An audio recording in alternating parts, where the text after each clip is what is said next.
बिस्मिल्लाहिर्रहमानिर्रहीम। अस्सलाम वालेकुम नाज़रीन, मैं हूं आपकी मेज़बान डॉक्टर मुक़द्दस मलिक। नाज़रीन, जिस तरह से जानते हैं कि हमारा सोना पंजाब के नाम से एक प्रोग्राम है जिसमें हम आपको ताज़ेदार और सकाफ़ती लोगों से मिलवाते हैं।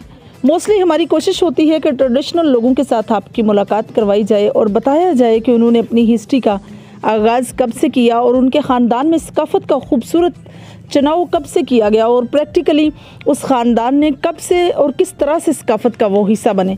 नो डाउट अगर देखा जाए तो आजकल के जिस तरह का एटमॉस्फेयर है और इस एटमॉस्फेयर में मैं समझती हूँ कि कल्चरल होना जो है ये एक बड़ा पॉजिटिव मैसेज है जो आप अपनी यंग जनरेशन में ट्रांसफ़र कर रहे हैं। आज हम मौजूद हैं ज़िला चकवाल में और जिस तरह से सकाफ़त गोड़ों की जो है ये ट्रेडिशन जो है ये ज़मींदारों का कल्चर है, तो एक ऐसे ज़मींदार घराने के साथ हम मौजूद हैं जिनकी माशाल्लाह से काफ़ी ज़मीन है। और अगर हम उनकी हिस्ट्री पर जाएं तो उनके जो फोर फादर थे चौधरी गुलाम मोहम्मद खान, वो एक ऐसी शख्सियत थे जो मेहमान नवाज भी थे, समाजी शख्सियत भी थे और साथ ही साथ गोड़ियों का कल्चर अपने इलाके में इंट्रोड्यूस करवाने वाली शख्सियत थे। चकवाल के गांव करियाला में हम मौजूद हैं। करियाला ख़ुद में एक हिस्ट्री रखने वाला विलेज है और इस हिस्ट्री रखने वाले विलेज में एक हिस्टोरिकल फैमिली का होना ऑब्वियसली ये एक बड़ी अच्छी चीज़ है और एक अच्छा ट्रेंड है। और ट्रेंड मेकर बने हैं इस वक्त चौधरी अली जवाद साहब, जिनकी हिस्ट्री जो है उनके फोर फादर से आगाज़ हुआ और सकाफ़त का खूबसूरत सा आगाज़ उनके ख़ानदान में हुआ। चौधरी गुलाम हैदर खान जो उनके दादा थे, उन्होंने अपने फादर के इस कल्चर को आगे अपनाया और चौधरी मोहम्मद ज़फ़र अली ख़ान जो थे वो चौधरी साहब के वालिद थे अली जवाद साहब के, उन्होंने भी अपनी इस हिस्ट्री में बड़ा ऐसन कदम उठाया। आइए आज ख़ानदान की सियासत की बात करूं तो सियासत में भी इनका कोई सानी नहीं था। चौधरी गुलाम मोहम्मद खान जो फोर फादर थे जो सबके, वो इसी इलाके के ज़ैलदार थे और ज़ैलदार के अगर फ़राइज़ देखें तो 100 गाँव पर मुश्तमिल एक ज़ैलदार जो है वो पंचायत में और बाकी तमाम फरीज़ों से भरपूर अपनी लाइफ जो है वो गुजार रहा होता था और एक ज़ैलदार की हैसियत से अपना जो काम है वो सर अंजाम देता था। और मैं अगर इनके दादा की बात करूं तो चौधरी गुलाम हैदर खान एक ऐसी शख्सियत थे जो ज़िला चकवाल जेहलम का हिस्सा था, तो उस दौरान वो चेयरमैन बोर्ड जिस तरह से मुंतखब होते थे उनके वो ये वाइस चेयरमैन रहे थे पूरी डिस्ट्रिक्ट की, तो ये बड़ी अज़ाज़िया बात है इस ख़ानदान। आइए आज बात करते हैं हम चौधरी अली जवाद साहब से और उनसे पूछते हैं कि जिस तरह से उन्होंने शाहीन क्लब से अपने प्रैक्टिकल नेज़ाबाजी का आगाज़ किया, लेकिन अगर हम बात करें हार्स लवर होने की तो काफ़ी लोग हार्स लवर हैं। आजकल तो ये ट्रेंड काफ़ी बनता जा रहा है, इस पर वो अपनी क्या राय देंगे।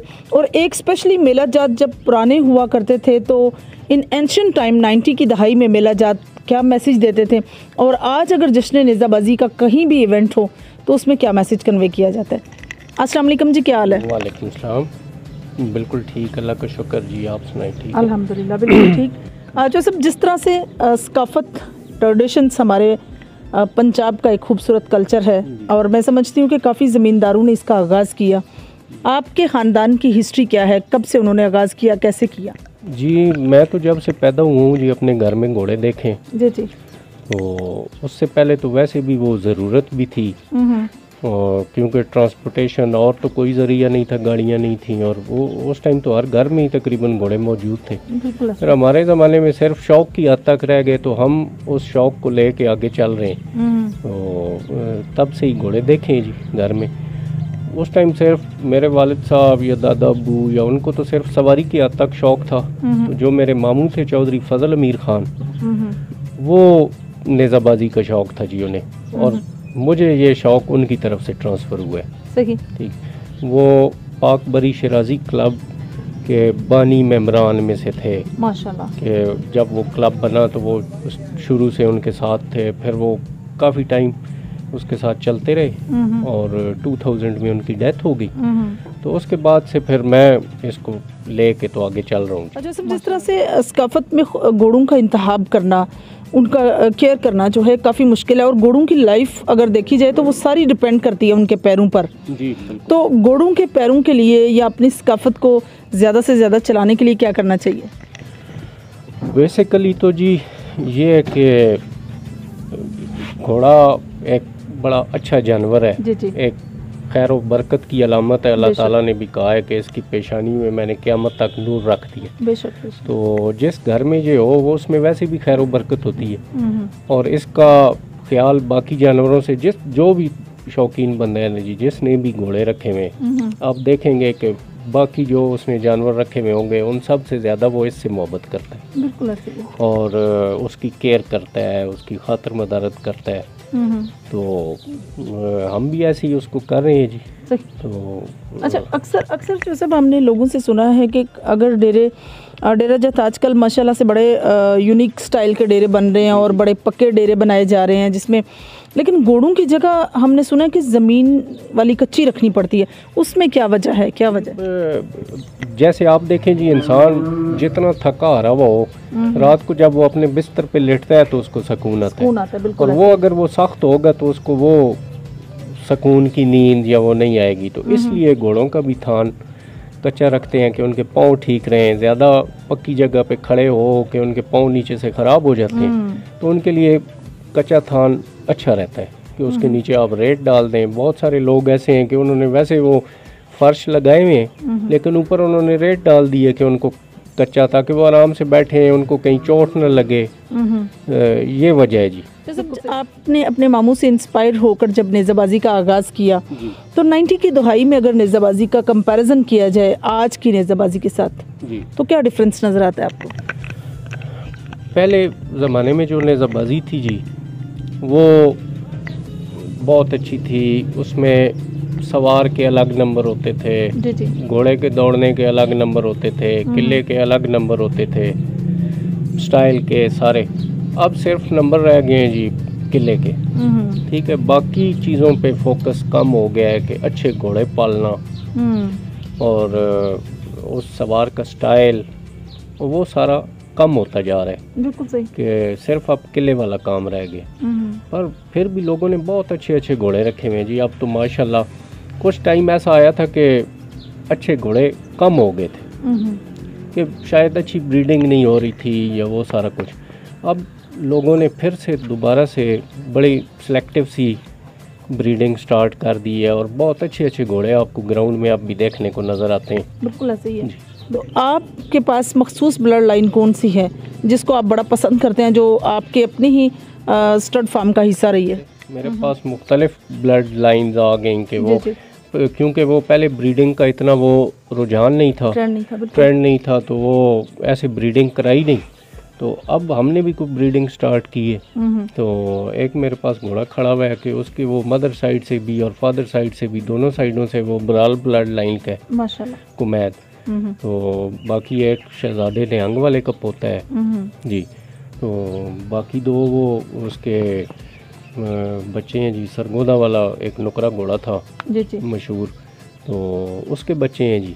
तो अब आगे से फिर हम अपने घोड़ों की भी ब्रीड करवा रहे हैं माशाल्लाह। तो वो स्टार्ट हुआ है जी काम। तो इंशाल्लाह 2-4 सालों में अच्छी ब्रीड बन जाएगी हमारे पास। कब से सवारी शुरू कर दी थी? जी मैं बिल्कुल छोटा सा था जी। कहीं 1-2 साल का। तो वो मामू के साथ जैसे वो छोटे बच्चों को लोग बिठा लेते हैं आगे और वो बागें पकड़ा दी, और उस टाइम से वो स्टार्ट किया। फिर जब वो थोड़ा सा कुछ ऐसे हो गया कि खुद करना स्टार्ट हुए, तो उनसे छुप के घोड़े उधर से खोला और लेके निकल गया। और उस टाइम से बस ऐसे ही वो स्टार्ट है। और कोई फिर उनसे टिप्स लेने स्टार्ट कर दिए कि राइडिंग उन्हीं से सीखी जी, जो भी सीखी। माशाल्लाह, ज़बरदस्त। जो सब अक्सर हमारे सुनने में आया है, ताज़ेदार लोगों से ही हमने सुना है कि अगर घोड़ा दादा लेता है तो पोते को सिर्फ बांधना आता है, लेकिन now in this days total trend has changed. अब ये है कि मतलब विद इन 1 ईयर आप घोड़ा भी खरीद लेते हैं और राइड भी करते हैं और नेज़ाबाजी पर भी आ जाते हैं। हालांकि ऐसे होता नहीं है। वो आपकी बात ठीक है कि वो पुराने लोग कहते थे कि एक नस्ल के बाद सिर्फ वो बांधने खोलने की समझ आती है। उसमें ये नहीं था कि वो कोई वो उसको थान पे रस्सी कैसे डालनी है या वो तो बंदे को पता चल जाता है। बेसिकली वो ये था कि घोड़े की नेचर को समझना कि वो क्या चाह रहा है, उससे बॉन्डिंग और वो सारा कुछ आपको काफ़ी टाइम लगता है। तो तब जाके आपको उसकी सारी वो बेसिक्स समझ आती हैं। तो बेसिकली वो बात कहने का ये मकसद था, ठीक है, कि इसकी बेसिक्स को समझने में थोड़ा टाइम लगता है बंदे। बिल्कुल सही। अच्छा, जो सब आजकल माशाल्लाह से काफ़ी लोग जो हैं नए एंटर हो रहे हैं इस शौक़ में। शौक़ करना कोई बुरी बात नहीं, बल्कि बहुत अच्छी बात है और बहुत पॉजिटिव मैसेज भी है। लेकिन ताज़ेदार में और न्यूली कमर लोगों में हम ताज़ेदार किसको कहेंगे और किसको कहेंगे कि ये सिर्फ हार्स लवर हैं? जी बड़ी अच्छी बात है जी, लोगों में ये बहुत अच्छा शौक़ है, शौक़ प्रमोट हो रहा है जी जी। तो ताज़ीदार आप उसी को कहेंगे कि जैसे वो पहले बात की कि वो 100 साल के बाद बांधने खोलने की समझ आती है। जो पुराने लोग हैं, चल रहे हैं सदियों से, उनको पता है कि क्या लोगों से कैसे टर्म्स बनाने हैं, ग्राउंड में कैसे जाना है। कि एक पुरानी बात थी भाई, आप बच्चे को अगर इस शौक़ में डाल दें तो वो किसी और गलत राह पे नहीं चलेगा। बिल्कुल ऐसी है। ठीक है जी। और अगर वो जब ग्राउंड में जाएगा तो ग्राउंड में जाके भी वो अच्छे लोगों से उसकी मुलाकात होगी, अच्छे लोगों से उसके टर्म्स बनेंगे, अच्छे लोगों से उसकी दोस्ती होगी। तो बेसिकली कोई भी शौक़ है जी, घोड़ों से के अलावा भी कुछ लोगों को बैलों का शौक़ है, कुछ को डॉग्स का शौक़ है। तो बेसिकली तो वजह होती है कि लोगों से टर्म्स बनाना, कि आपकी दोस्तियाँ हो, आपके ताल्लुकात बने। बेसिकली तो ये शौक़ है। वैसे तो सारे शौक़ महंगे तो बहरहाल लोग कर रहे हैं, तो पुराने लोग वो मुसलसल चल रहे हैं। और उसकी बेसिक वजह यही है कि आप कहीं भी जाते हैं, कोई ना कोई आपका दोस्त निकल आता है, कोई आपका ताल्लुकदार निकल आता है, उसकी पीछे वजह ये होती है। वैसे आपका नहीं होता। तो जिस तरह से लोग जो हैं वो अब आ गए हैं ज़्यादा स्टड फार्मिंग की तरफ। जी जी। सबसे पहले हमें जिस तरह घोड़े का मजाज समझना ज़रूरी है, इस तरह से घोड़ियों की नेचर को भी समझना ज़रूरी है। अगर आप उनसे अच्छी ब्लड लाइन चाहते हैं, किस हद तक ज़रूरी है, किस हद तक बंदा जाए तो पता चलता है कि घोड़ी की मजाज घोड़ी का कैसा है, कौन सा जो मतलब तरीकाकार है इसके साथ, स्पेशली एंटीनेटल चेकअप कैसे किया जाए जब प्रेग्नेंट है, ये सारा प्रोसेस आपने कब सीखा और कैसे किया? बस ऐसी देख देख के भी बंदे को समझ आ जाती है, और फिर घर में जब चीज़ रखी हुई होती है तो फिर और ज़्यादा बंदे को समझ आती है जी जी। कि किसी भी चीज़ के मिजाज में फ़र्क पड़ रहा है। और घोड़ी का बहुत ज़्यादा किरदार है जी, मेरे ख्याल में तो कुछ 80% माँ का अच्छा होना ज़रूरी है अच्छे बच्चे के लिए। बेशक। ठीक है जी। और जितनी ज़्यादा आपकी घोड़ी अच्छी होगी इतने ही आपके आगे बच्चे भी अच्छे होंगे। और फिर आजकल तो लोग माशाल्लाह बहुत अच्छी ब्रीडिंग, सेलेक्टिव ब्रीडिंग करा रहे हैं कि आपको ये देखना चाहिए कि घोड़ी का मिजाज कैसा है। अगर वो थोड़ी तेज़ मिजाज की है तो जो आप उसके लिए घोड़ा सेलेक्ट करें वो थोड़ा धीमे मिजाज का होना चाहिए। जो चीज़ें घोड़ी में कमी है, जैसे आजकल होता है कि उसकी गर्दन कैसी है, कान कैसे हैं, तो फिर घोड़ा भी उसके हिसाब से अगर आप लेंगे तो वो आप अच्छी ब्रीड ले सकते हैं। बिल्कुल सही। और अगर मतलब घोड़े की ब्लड लाइन अच्छी है, ब्लड लाइन घोड़ी की नहीं है, घोड़ी की नहीं अच्छी, तो ज़्यादा जो बच्चे में चीज़ें आती हैं जी वो माँ की तरफ से आती हैं। अच्छा जी, कि घोड़ी का अच्छा होना बहुत ज़रूरी है। कि वो बहुत अच्छी ब्लड लाइन से होगी। घोड़ा अगर थोड़ा कम भी है, हालांकि अच्छा होना चाहिए, थोड़ा सा कम भी है फिर भी आपको बच्चा अच्छा मिलेगा। जी बिल्कुल सही। यानी कि बीइंग अ मदर जो है वो मतलब उसकी घोड़ी का जो है वो ज़्यादा रोल है। ज़्यादा रोल है। बिल्कुल सही। अच्छा सब, जिस तरह से हमने देखा कि लोगों का मानना है कलर्स पर डिपेंड करना घोड़ों का, कि ब्लड लाइन पर नहीं डिपेंड करते। वो कहते हैं कि कलर्स चंद मुख्तसिस हैं जिनसे घोड़ा देखा जाता है कि ये स्ट्रॉन्ग है या ये बुज़दिल है। आपकी क्या राय? मेरा ख्याल है कि ब्लड लाइन अच्छी होनी चाहिए, कलर्स पे डिपेंड नहीं होता। घोड़ा आप ग्राउंड में देखें, इतने इतने अच्छे घोड़े हैं, कलर उनका नहीं अच्छा, पर वो जो घोड़ा परफॉर्म अच्छा करता है वो ही घोड़ा अच्छा है। सही। कलर कोई मैटर नहीं करता, उसका कद मैटर नहीं करता। ठीक है। ऐसे घोड़े हैं कि आप वो थान पे आप देखेंगे तो और होंगे, जब ग्राउंड में आप जाके देखेंगे तो आप पहचान नहीं सकते कि वो ये वही घोड़ा था। तो वो उसकी ब्लड लाइन की वजह से होता है, ना कि कलर की वजह से। बिल्कुल सही। जिस तरह से लोगों का ट्रेंड बढ़ रहा है चकवाल में और लोग ज़्यादा से ज़्यादा इसमें शामिल हो रहे हैं, पहले जो है वो बैल करा का बड़ा एक ट्रेंड था। जी जी। तो अब जो है माशाल्लाह से निज़ाबाजी की तरफ सकाफत को भी प्रमोट करने वाले हो रहे हैं लोग। तो कैसा लग रहा है चकवाल की इस फ़ज़ा को देखकर? जी माशाल्लाह बहुत अच्छा लगता है जी। वो बैल करा भी चकवाल की सकाफत है। बिल्कुल। बहुत अच्छे अच्छे लोग उसमें हैं, सारों ने बहुत अच्छे बैल रखे हुए हैं और वो उनका एक वो अलग कल्चर है। जी जी। तो घोड़ों वाला कल्चर पहले चकवाल में कम था। जी जी। थोड़े से लोग थे जिन्होंने वो चंद जो बंदा गिन सकता था कि ये फ़लाँ फ़लाँ फ़लाँ शौकीन है। बिल्कुल। बस। तो अब तो माशाल्लाह बहुत सारे अच्छे लोग आ गए हैं जी इसमें, सारों के पास घोड़े बहुत अच्छे हैं। और मेरा ख्याल है कि इस टाइम आप ओवरऑल पंजाब में देखें तो सेलेक्टिव से आर्स हैं चकवाल में कि जो अच्छा घोड़ा है वो चकवाल में मौजूद है माशाल्लाह। तो बड़ा अच्छा लगता है जी। सारे अब तो 35-36 क्लब हैं चकवाल के। तो पहले एक क्लब होता था, फिर 2 और ऐसे करके अब तो बहुत ज़्यादा, और माशाल्लाह होना भी चाहिए जी, ये भी हमारा कल्चर है। बेशक। फ्रूट फार्मिंग की तरफ आते हैं, और जिस तरह से चकवाल की सरजमीन को एजाज़ हासिल है कि इंटरनेशनल फ्रूट जो है इसकी प्रोडक्शन भी है इधर जी।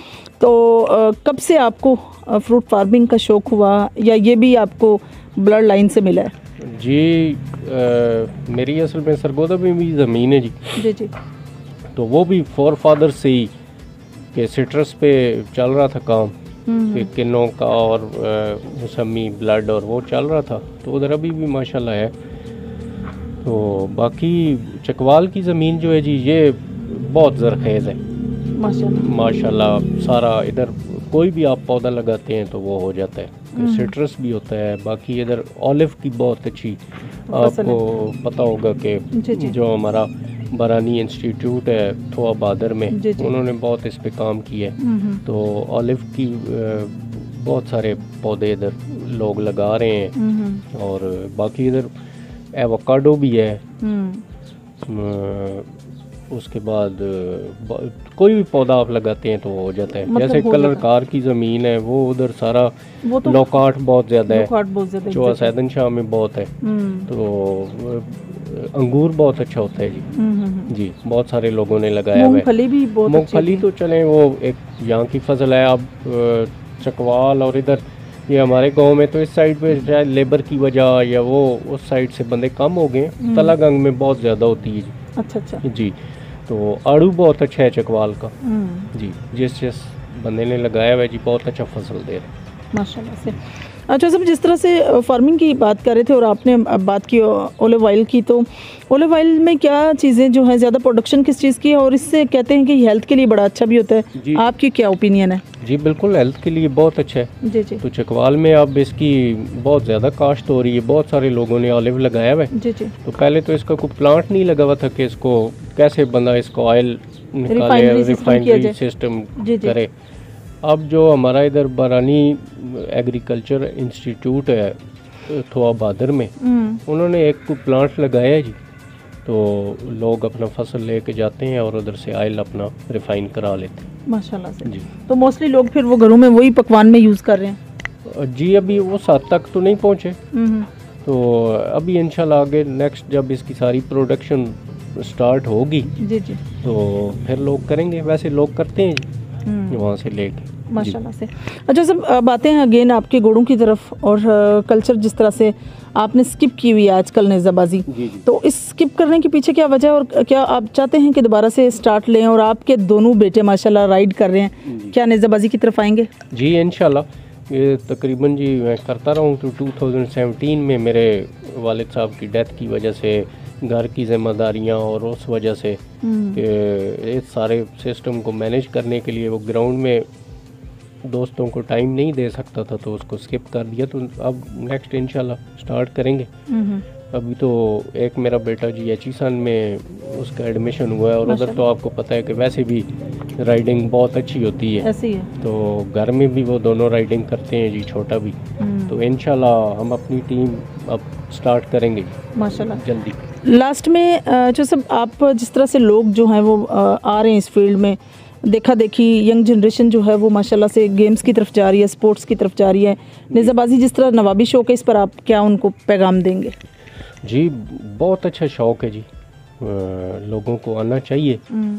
और इस हद तक अभी हमारे नेज़ाबाजियों पे आप सरगोदा और उस साइड पे देखें तो बहुत काफ़ी ज़्यादा क्राउड होता है। इधर आप बैल करा पे देखेंगे तो बहुत ज़्यादा क्राउड होगा कि वो चकवाल के कल्चर में, तो नेज़ाबाजी पे उस हद तक क्राउड भी नहीं होता। तो अब यंग जनरेशन काफ़ी सारी इस साइड पे मोटिवेट हो रही है, और हमें बड़ी खुशी होती है नए लोगों को देख के माशाल्लाह कि बड़ा अच्छा है जी कि चलें ये शौक़ आगे जारी रहेगा। जी तो नाज़रीन, ये थी चौधरी अली जवाद साहब की गुफ्तगू, और जिस तरह से माशाल्लाह से उनका ख़ानदान जो है वो एक सकाफ़ती ख़ानदान है, ट्रेडिशन से भरपूर उनकी फैमिली रही है और आज भी अपनी ट्रेडिशंस को कायम करने के लिए वो यहाँ मौजूद हैं। और माशाल्लाह से बहुत खूबसूरत सा जो है वो उन्होंने एक डेरा बनाया है जो आई थिंक 40 कनाल पर मुश्तमिल है, जिसमें फ्रूट फार्म भी है और प्लस घोड़े भी रखे हैं, घोड़ियाँ भी हैं। स्टड फार्मिंग की तरफ ऑलरेडी वो जा चुके हैं। नए आने वाले लोगों को बड़ा उन्होंने मतलब एम्फसाइज़ किया है कि आएँ जी इस फील्ड की तरफ, क्योंकि ये एक ऐसा फील्ड है जो आपकी शख्सियत में एक डिफरेंट निखार लेकर आता है। तो इसमें कोई शक नहीं है जी, नेज़ाबाजी की सकाफ़त हो, घोड़ों की सकाफ़त जो है आपकी शख्सियत को संवार देती है। इंशाल्लाह मेरी और आपकी मुलाकात होगी फिर किसी नए प्रोग्राम में। तब तक के लिए इजाज़त चाहती हूँ। अल्लाह हाफ़िज़।